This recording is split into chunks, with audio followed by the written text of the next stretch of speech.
नमस्कार, जोहार। तो भारत मित्र देख रहे हैं आप। मेरा नाम अभिषेक भारती है, साथ में सहयोगी आरती है।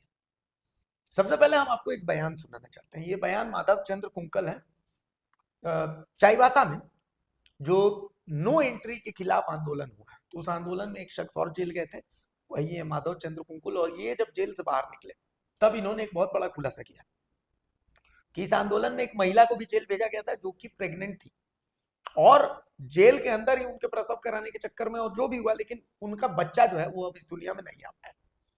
इस आदिवासी महिला के साथ ऐसा हुआ है। सबसे पहले ये बयान सुनो। बहुत दुखद घटना महसूस हुआ कि एक गर्भवती महिला जिसको जेल में नहीं भेजा जाना चाहिए था, जिसके पेट में एक 2 महीना का बच्चा पल रहा था, उसको जो है ये वर्तमान हेमंत सरकार जो अपने आपको आदर्श सरकार बोलता है, उसके शासन प्रशासन के कुतंत्र लापरवाही का नतीजा है कि आज एक गर्भवती माता को जो है आज जेल में रहना पड़ा। उसके बच्चा का जेल के अंदर में ही प्रसव, जेल के अंदर में ही उसका डेथ हो गया पेट के अंदर में। तो उसके लिए अगर कोई जवाबदेही है, कोई दोषीवार, तो यहाँ का जो मुखिया हेमंत सोरेन है, इसे राज्य का जो परिवहन मंत्री वो जवाबदेही होना चाहिए, क्योंकि उनके तानाशाहीपूर्ण रवैये के कारण जो है आज निर्दोषों को जेल में जाना पड़ा। एक बच्चा जो दुनिया में आने वाला था, जिसका कोई दोष नहीं था, उसका क्या गुनाह था, आज उसको जेल में मरना, उसका देहांत हो गया। तो उसके लिए जो है पूरी तरह से जवाबदेही हेमंत सोरेन, दीपक बुरा और यहाँ का शासन प्रशासन है, जो कि जिसके गलत मानसिकता कारण उस बहन को जो है जेल में जाना पड़ा और बच्चा का ध्यान में शामिल किया था कि उसमें महिलाएं हैं, गर्भवती हैं और बच्चे भी हैं,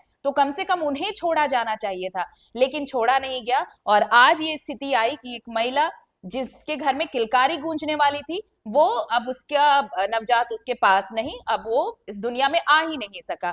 तो आप ये बताइए, ये कैसे प्रशासन की बात होती है? ये कैसी अबुआ सरकार है? ये कैसी सरकार है जो अबुआ सरकार कहलाती तो है, लेकिन वही आदिवासी महिला को डिटेन किया जाता है, उसकी प्रेगनेंसी है, उसके बाद भी उसे रिलीज नहीं किया जाता और उसके बच्चे की मौत हो जाती है।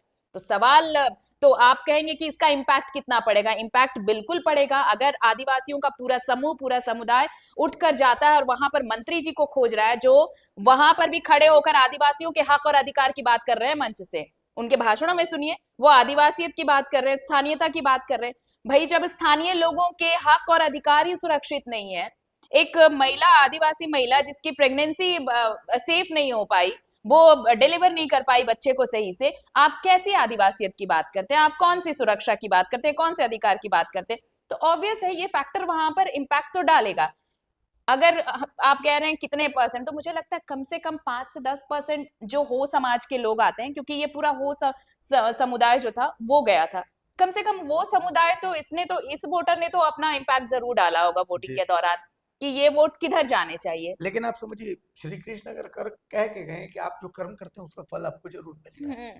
बीजेपी के कर्मों का फल है कि आप ये देखिए कि इतना बड़ा मुद्दा चंपाई सोरेन इसको भुनाने की और कोई उनके साथ खड़ा नहीं होता है। और सबसे बड़ी बात, बीजेपी अब तक इतना बड़ा मुद्दा होने के बावजूद हेमंत पूरी मजबूती के साथ खड़े। बीजेपी के पुराने कर्म कि आज भी आदिवासी कौम जो है वो इस पार्टी पर विश्वास नहीं करती। और विश्वास करेगी क्यों? इतना बड़ा मुद्दा जब वो जिस मंत्री को ढूंढा जा रहा है, जिस विधायक को ढूंढा जा रहा है, जिस पर आरोप है कि उनके आदे अगर वो लिख कर दे दे या ज्ञापन स्वीकार भी कर ले तो उन चीजों को क्लियर कट शॉर्ट आउट किया जा सकता था, वो नहीं मिल रहा। और आपका इलेक्शन कैंपेन चल रहा है, आपका कोई भी नेता खड़ा होकर उसे इशू नहीं बना रहा है, उस मुद्दे को नहीं उठा रहा है। कम से कम वो एसटी वोटर्स जिनको ये समझ में आएगा कि वो एसटी नेता जो एसटी लोगों को ही अंदर भेज रहा है, उसे नहीं निकाल पा रहा है, वो आपके हक के लिए क्या लड़ेगा? कम से कम 10 में से 2 लोग तो आपके पक्ष में आएंगे। लेकिन किसी भी लीडर में आपने नहीं देखा चाईबासा का जिक्र किया हो, या फिर चंपाई सोरेन ने अगर जिक्र किया है तो चंपाई के साथ आके खड़े हुए हो। सोचिए कि चंपाई सोरेन सरायकेला से चाईबासा पहुंच गए,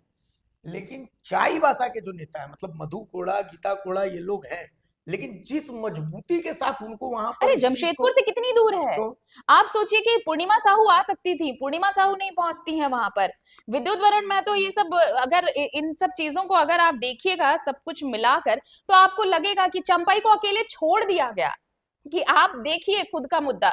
और यही वजह है कि आदिवासियों का भरोसा अब तक बीजेपी पर नहीं हो पाया है। वो लाख कोशिशें कर ले, लाख आंदोलन, लाख कैंपेन चला ले, आदिवासियों का भरोसा इसलिए नहीं होता है कि बहुत मतलब ये संजीदा मसला है कि एक आदिवासी महिला जिसे अरेस्ट किया जाता है और उसकी प्रेगनेंसी ऐसे अबॉर्ट हो जाती है, उसका बच्चा नहीं बच पाता, और आपके लिए वो कोई मुद्दा नहीं है। आप सिर्फ इसलिए नहीं जा रहे हैं क्योंकि चंपाई वहां पर चुनाव मैदान में खड़े हैं, उनका बेटा चुनाव लड़ रहा है, इसलिए कोई उनके साथ खड़ा नहीं होता है। तो ये आपके लिए मुद्दा नहीं है, तो फिर जनता के लिए भी आप कोई पार्टी आप नहीं है, पार्टी नहीं। आप पार्टी नहीं है, सिंपल सा है। आदिवासियों का हाँ, भरोसा इसीलिए अब तक बीजेपी पर नहीं बना है, अब तक नहीं, मतलब रघुवर सरकार के बाद से जो वो भरोसा डोला है आ नहीं पाया। अभी तक नहीं नहीं आ पाया। मतलब आप सोचिए कि एसटी सीट में जीतने के लिए कितनी मशक्कत करनी पड़ रही है।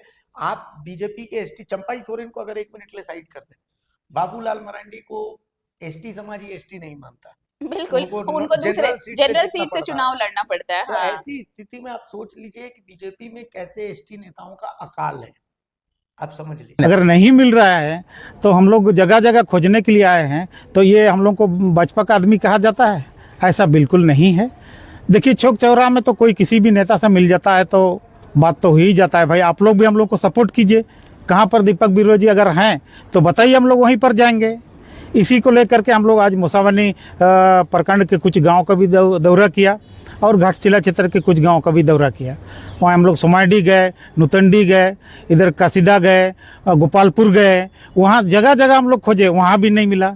मेणिया गए, हम लोग बड़ाघाट गए तो कहीं पर भी नहीं मिला। तो अभी हम लोग ऐसे ही 2-3 रोज तक खोजेंगे यहाँ रह करके, जहाँ अगर तो दीपक बिरूआ से यही चीज़ हम लोग पूछेंगे अगर मेट होगा तो। हम लोग तो आपको खोजने आए थे, हम लोग कोई किसी से झगड़ा करने या किसी विशेष पार्टी के लिए हम लोग काम करने तो नहीं आए थे। और हम लोग उस समय ये भी बात रखे थे कि हम लोग परिवहन मंत्री दीपक बिरूआ जी हैं, उनके घर का घेराव करेंगे। तो उसी दरमियान में उन्होंने बीच रास्ते पर ही हमें रोक लिया था और हम लोग सोचे कि और शाम तक हम शाम तक इंतज़ार कर रहे थे कि वो आएंगे और उपायुक्त महोदय आएंगे और उनके हाथों हम ज्ञापन देंगे कि जो हम मांग रखे हैं वो लागू हो जाए। पर उस दौरान वो मिले नहीं। उसके बाद हम सभी समाज के लोगों ने यह निर्णय लिया कि वो जहाँ भी होंगे हम उनके पास जाके उनको ज्ञापन देंगे। शायद उनको हमारे यहाँ आने में तकलीफ़ हो रही है या किसी तरह का दिक्कत आ रही है, इसलिए इस बार हम लोगों ने सोचा चलिए हम लोग जाते हैं हमारे घाटशिला में, क्योंकि पिछले दिनों से हम लोग देख रहे हैं मीडिया में कि वो पूरे घाटशिला विधानसभा के अलग अलग क्षेत्रों में प्रचार प्रसार में लगे हुए हैं हमारे मंत्री जी। तो इसीलिए हम लोग आए हैं आज ताकि उनको हम लोग ज्ञापन भी दें। और वो कहीं ये भी खबर मिला है हम लोगों को कि वो कहीं यहाँ खो गए हैं, तो हम पूरे समाज के लोग उनको ढूंढने आए हैं। लोग इस सड़क दुर्घटना में मारे गए हैं, तो हम उसी न्याय की उम्मीद में उस दिन धरना दिए थे 27 तारीख को। और उसके क्रम में जो अरेस्ट हुआ है उससे हम निवेदन करने के आए हैं कि आप एक जनप्रतिनिधि हैं, एक लोक सेवक के रूप में हमें न्याय दीजिए। जो अरेस्ट हुए हैं, जो 74 लोग हैं जो नामजद हुए रात के अंधेरे में, उन्हें आप रिहा कीजिए। और 500 जो अज्ञात लोगों को आपने, ये कोई हम किसी पार्टी का या सरकार के विरुद्ध ये आंदोलन नहीं था। ये आंदोलन सिर्फ जनमाल की सुरक्षा और सड़क सुरक्षा से संबंधित, यातायात से संबंधित, नो एंट्री से संबंधित था, जो पहले से लागू था। तो आज क्योंकि हमें वहाँ नहीं मिल रहा है, चाईबासा में दिखाई नहीं देता है, तो हमें ये कि चुनाव के क्रम में घाटशिला में कहीं ना कहीं किसी न किसी कोना में, किसी न किसी जनसभा के दौरान में वो हमें मिलेगा और उससे हम बात करेंगे। आप यथाशीघ्र इस जो केस किया गया उसे आप न्याय की मद्देनज़र, जनता के सुरक्षा के मद्देनज़र इन्हें आप वापस कीजिए, रद्द कीजिए। हम इसी निवेदन के साथ प्रत्येक जगह उसको हम लोग खोज रहे हैं, चौराहे में खोज रहे हैं, यदि कहीं पर सभा सम्मेलन हो रहा है तो वहाँ भी हम प्रयास कर रहे हैं। लेकिन ऐसा लगता है कि वर्तमान समय में जो विधायक जी हमसे नहीं मिलना चाहता है। एसटी सीट्स पे भी देखिए बीजेपी का बोलबाला था, लेकिन उसके बाद से जो 2019 के बाद से जो स्थितियां बदली हैं, उसके बाद से आप देखिए सब कुछ जबकि खत्म हुआ। अगर इतनी सीरियसनेस थी तो मधु कोड़ा, गीता कोड़ा, इनको तो बाकायदा वहां जिला जाना चाहिए प्रशासन था। में जाकर के और धरने पर बैठ जाना चाहिए था। चाईबासा उनका अपना क्षेत्र है, ही। वहां पर वो काम कर सकते थे। और ये एक बड़ा मुद्दा होता तो शायद इस इलेक्शन में ना, इस बाईपोल में मुझे लगता है कि बीजेपी एक बड़ा लीड ले सकती तो थी इस है ही। मसले के सहारे। लेकिन उस पर जो आक्रामकता की जरूरत थी, उस एक दिन के बंद के बाद बीजेपी उस आक्रामकता को बरकरार नहीं रख पाई और चंपाई उसमें अकेले पड़ और गए। उस बंद में भी मुझे नहीं लगता है कि आपने किसी भी प्रोमिनेंट लीडर को देखा होगा कि इस मुद्दे के साथ वो खड़े हुए हों। अगर सिर्फ आप कोरम पूरा करना चाहते हैं तो देन इट्स ओके, लेकिन अगर आपको अपनी पार्टी को फिर से ट्रैक पर लाना है तो आपको इन मुद्दों को उठाना होगा और लोगों के साथ। और इसलिए नहीं कि आपकी पार्टी के लिए ये मुद्दा अच्छा है, बल्कि आप लोगों से कनेक्ट हो पाएंगे और वो समुदाय जो आपसे कटा हुआ है वो आपसे कनेक्ट हो पाएगा और तब आप ट्रैक पर वापस लौटने की सोच पाएंगे। तो आप इग्नोर करते रहिए, फिर पब्लिक भी आपको ऐसे ही इग्नोर करते बिल्कुल। रहेगी, और फिर आइए 2029 में फिर आपको वही फिर मिलने वही वाला है। जो हुआ इससे है। भी बुरी स्थिति कहीं ना हो जाए, बिल्कुल। यही होने वाला तो है। कुल मिला करके at the end of the day update यही है कि जेल में बंद एक महिला को अपना बच्चा अबॉर्ट करना पड़ता है, मतलब मिसकैरेज होता है या जो भी है, लेकिन वो बच्चा डिलीवर दुनिया नहीं नहीं देख हो पाता। पाता है, वो बस बच्चे की जान उस चली बच्चे की जाती जान है। चली हाँ। जाती है। अब ये आप लोगों को तय करना है कि उस बच्चे की मौत का जिम्मेदार कौन है, ये आप लोग तय कीजिए। क्योंकि झारखंड एक ऐसा राज्य है जहाँ किसी को HIV पॉजिटिव खून चढ़ा देना भी क्षम्य अपराध है। अब तक उस मसले पर कोई कार्रवाई हुई है क्या? नो एंट्री के लिए विरोध प्रदर्शन करने के दौरान लाठीचार्ज कर देना भी क्षम्य अपराध है। किसी नेता का एनकाउंटर कर देना, विशेष शख्स के प्रभाव में आकर के आदिवासी नेता का एनकाउंटर कर देना, ये भी क्षम्य अपराध है। तो झारखंड में सारी चीजें क्षम्य हैं, क्योंकि आप किसी एक विशेष तबके के विशेष नेता हो जाते हैं और यहाँ पर किसी पार्टी विशेष के भक्त नहीं, अंधभक्त पाए जाते हैं। इसी कारण से हर चीजें यहाँ पर क्षम्य हो जाती हैं। नमस्कार। जोहार।